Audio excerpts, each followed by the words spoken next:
Hello good evening friends. కొన్ని points share చేస్తాం అనుకుంటున్నాను.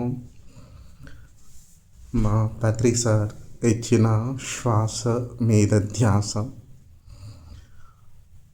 ధ్యానంలో కూర్చున్న మొదలు లేసేంత వరకు శ్వాస మీద మాత్రమే ధ్యాస ఉండాలి. అంటే ఈ మంకీ మైండ్ని జయించాలి. అందరికీ మంకీ మైండ్ ఉంటుంది, ఎవరు పర్ఫెక్ట్ కాదండి. మైండ్ ఒక నేచరే మంకీ. ఏ ఆలోచనలో మునిగి తేలుతామో మనకే తెలియదు ఒక్కొక్కసారి. అందువల్ల ఆ మంకీ మైండ్ని జయించాలి, దాటాలి. కూర్చున్నప్పుడు ఆ స్థిర సుఖాసనాన్ని మెయింటైన్ చేయాలి. కూర్చున్న మొదలు లేసేంత వరకు ఆ సుఖాసనంలోనే ఉండాలి. మధ్యలో ఎటువంటి ఇబ్బంది అనిపించినా హాయిగా అడ్జస్ట్ చేసుకొని మళ్ళీ కూర్చోవాలన్నమాట. సో శ్వాస మీద ధ్యాస పెట్టినప్పుడు బాగా క్షుణ్ణంగా గమనించాలి. ముక్కు రంధ్రాల దగ్గర స్పర్శని, గొంతు దగ్గర గాలి వెళ్ళడాన్ని, చెస్ట్ దగ్గర కడుపు కిందకి వెళ్ళడము, మళ్ళీ కడుపు నెట్టుతున్నట్టు గాలి బయటికి రావడము, ముక్కు రంధ్రాల స్పర్శ చూడడము చాలా క్షుణ్ణంగా గమనించాలి. ఒక్కొక్కసారి ఏమవుతుందంటే మనం గమనిస్తున్నామని అనుకుంటాం, కానీ ఒక తెలియని హడావుడి ఒత్తిడి వలన ఎక్కువ తీసుకోవడం, తక్కువ వదలడం జరిగిపోతూ ఉంటుంది. ఎప్పటికప్పుడు క్షుణ్ణంగా గమనించాలి. ఒత్తిడిని కూడా దాటాలి, ఆ హడావుడిని దాటాలి.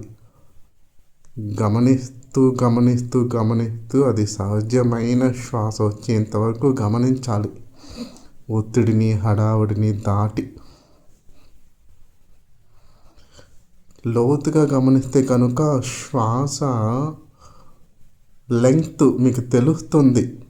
ఇంత పొడవు ఉందనుకోండి, ఒక 5 నిమిషాల తర్వాత ఎంత అవుతుంది, ఒక 10 నిమిషాల తర్వాత ఎంత అవుతుంది, ఒక 15 నిమిషాల తర్వాత మళ్ళీ పెద్దదవ్వచ్చు, మళ్ళీ చిన్నదవ్వచ్చు, మళ్ళీ పెద్దదవ్వచ్చు.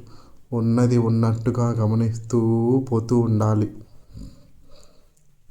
చిన్నది అవుతున్నప్పుడు కూడా ఎక్కడో వెళుతున్నట్టుంటుంది, ఇక్కడికి ఎక్కడికో చిన్న శ్వాస, దాన్ని అలా గమనిస్తూనే ఉండాలి, ఎటువంటి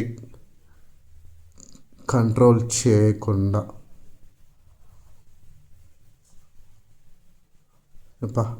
శ్వాస మీద ధ్యాస ఒక్కటే కరెక్ట్ అని ఎంత బాగా చెప్పారు గురువు గారు.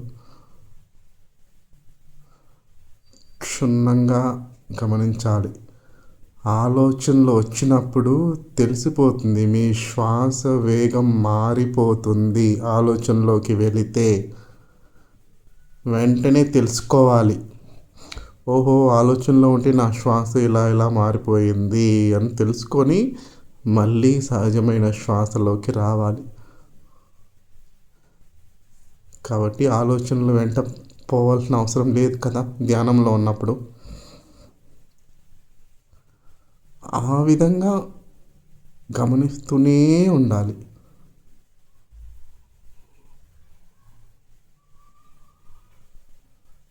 ఒక్కొక్కసారి ఆ శ్వాసని గమనించడాన్ని, ఆ శ్వాస కదిలే విధానాన్ని ఎంజాయ్ చేయాలి.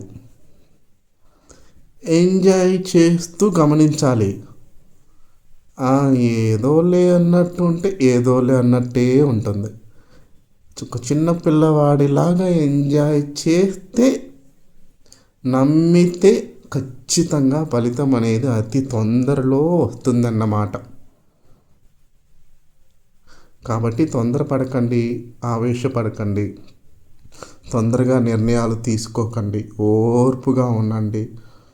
శ్వాసని క్షుణ్ణంగా గమనించడం నేర్చుకోండి, తెలిసిపోతుంది అప్పుడు. చిన్నది అవుతుందండి శ్వాస. ఇంతే ఇంత పొడవు, ఇలా ఇలా ఇలా ఇలా ఇలా చిన్నది. ఒకానొక స్థితిలో అది తీసుకునే శ్వాస, వదిలే శ్వాస అని కూడా తెలియదు. కానీ ఇంత ఇంతంటే ఇంతే ఇట్లా కదులుతూ ఉంటుంది. ఏకాగ్రతతో ఉండాలి అక్కడే. ఇంకేం పని ఉంది మరి ధ్యానంలో? గమనిస్తూ గమనిస్తూ ఉంటే ఎంత లోతుగా విశ్రాంతి దొరుకుతుందంటే నిద్రపోయే సమయం కూడా తగ్గిపోతుంది. అంత లోతుగా విశ్రాంతి దొరుకుతుంది ధ్యానంలో.